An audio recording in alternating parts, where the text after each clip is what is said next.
Mais les Girondins de Bordeaux, ouais, le club, le climat, hein, le club il fait bon vivre. Bon, fini d'entendre ça. Bordeaux a été au top, et Bordeaux doit redevenir au top. Bah ouais, peut-être que les investisseurs américains vont faire ça en sorte. Mais le championnat de France a besoin d'un grand Bordeaux. De toute façon, je pars du principe que la France a besoin d'un bon Bordeaux.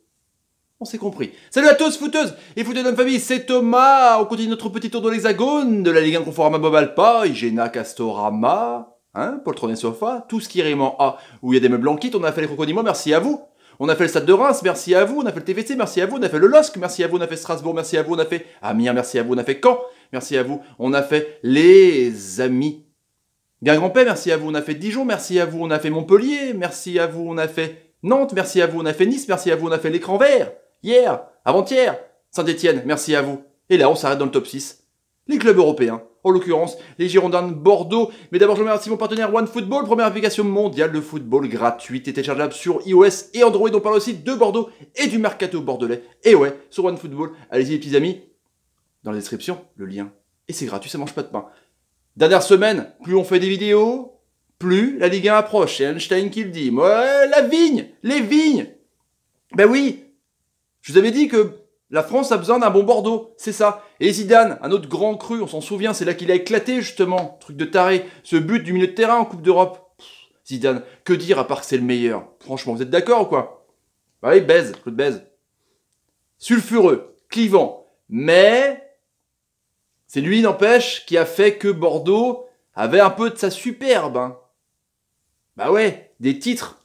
Mais bon, les fourrures, les voitures, c'est comme ça, on aime ou on n'aime pas, mais ça fait partie, mine de rien, de l'histoire bordelaise. Le GACP, le General American Capital Partner, c'est américain, je me suis amélioré par rapport à la Coupe du Monde, vous avez vu.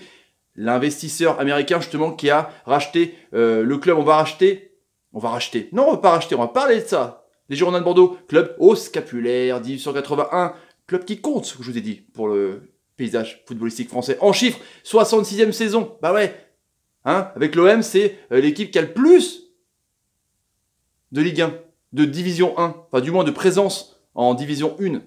C'est énorme, 27 consécutives. 6 titres de championnat de France. Bon, ça commence à dater, mais c'est comme ça. 16 titres, 15 défaites, 7 nuls. Un peu les montagnes russes, mais ils ont changé d'entraîneur, donc c'est normal. 42,1% de victoire, c'est bien, 55 points, et un budget de 65 millions d'euros, le top 7 français. On va voir justement si ça va évoluer avec les Américains. Le Matmut Atlantique, stade magnifique pour avoir été. 41 458 places avec un taux de contenance seulement de 26 000. Ça sonne creux, pourtant il y a un super cop. Mais peut-être les ultramarines, peut-être que ça va un peu changer, j'espère en tout cas, pour eux et la Coupe d'Europe. Poyet, 50 ans. Chine, Première Ligue, Liga et la France. Il a vraiment bougé. Et la Grèce. Justement en 2011, une Ligue 1 avec Brighton. Voilà, comme palmarès, 11 victoires depuis cet hiver avec Bordeaux, 2 nuls et 5 défaites. C'est comme je l'aime bien Poyet. J'aime bien parce que il a la haine. J'aime bien les entraîneurs qui font bouger comme ça. Le mercato justement qui c'est qui est out. Bah oui, M6 c'est out. Depuis 99 et de Terverno justement. Ils ont cédé à 70 millions. Donc c'est une fourchette, hein, vraiment, on va dire environ. Au GACP, un investisseur américain, donc avec plusieurs joueurs. Donc il y a un joueur du Dolphin, foot américain. Il y a un ancien joueur aussi de l'Atlético Madrid. Il y a un ancien joueur, un ancien agent avec Varela. Donc c'est quand même, voilà, c'est quand même un truc sérieux. 80 millions d'investissements sur 3 ans pour améliorer le club. 3,85 millions par an de loyer. Ça c'est une belle opération financière pour louer le Matmut Atlantique jusqu'en 2045. Donc ils se sont quand même investis pour longtemps. Évidemment, le transfert du transfuge de Bordeaux l'année dernière de 21 ans, Malcolm le Brésilien, 12 buts, 7 passes D, qui devait partir à la Roma pour 34 plus 2 millions. Mais surenchère même de Barça, 41 plus 1 million de bonus. C'est énorme quand même pour les Bordelais. Du coup, il a déjà marqué en ICC, en International Champions Cup. On va voir ce que ça va donner. En tout cas, transfert étonnant, mais c'est comme ça. Je mets en non-transfert, parce que mine de rien, pour l'instant Sabali est encore bordelais, 5 passes D, il veut partir à Naples, le club de Carlito, mais problème de commission, encore un problème d'agent, comme avec Jimmy Briand, décidément. Meïté, prêté par Monaco, ils l'ont pas réussi à le garder, du coup Monaco l'a vendu 10 patates, au Torino, le club de Aubameyang, l'attaquant que désire Nice ou encore l'Olympique de Marseille. Un but et 2 passes l'an dernier. C'était un bon joueur.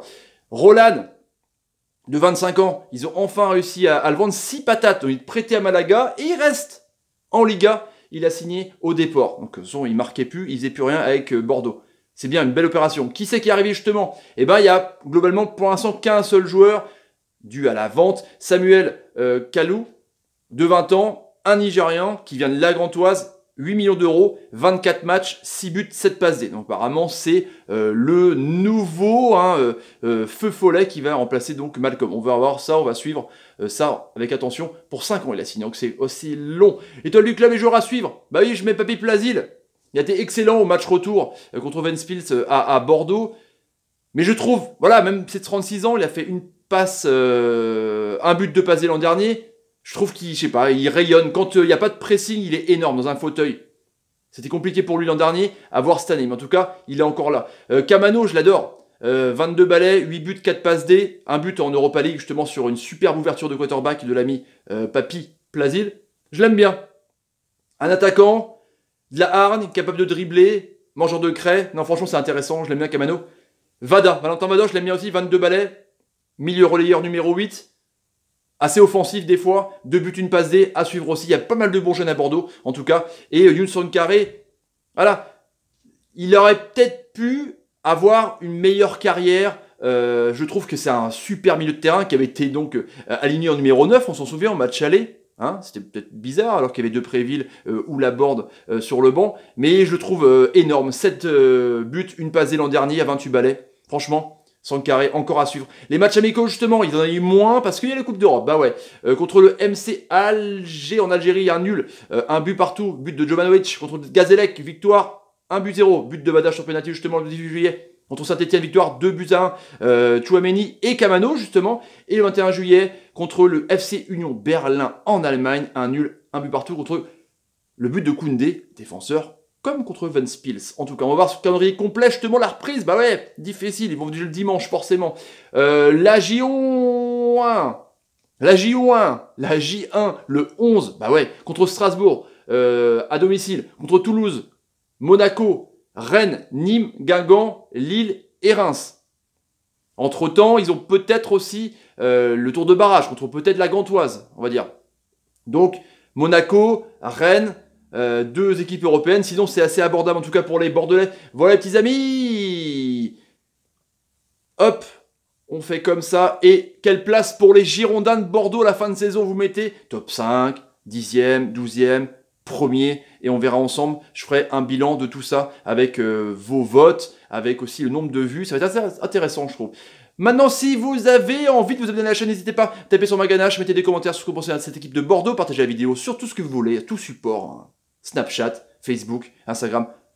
C'est pour me soutenir et je vous en remercie. Et mettez des pouces quand on a mis Sankharé, vous faites une bonne passe. Bah oui, merci Younous, c'était un génie. Et n'oubliez pas non plus d'activer la cloche de notification pour ne rater aucune vidéo sur la chaîne. C'est comme ça, je prends ma télécommande. Je vous dis à bientôt. Salut, salut, salut, salut et salut.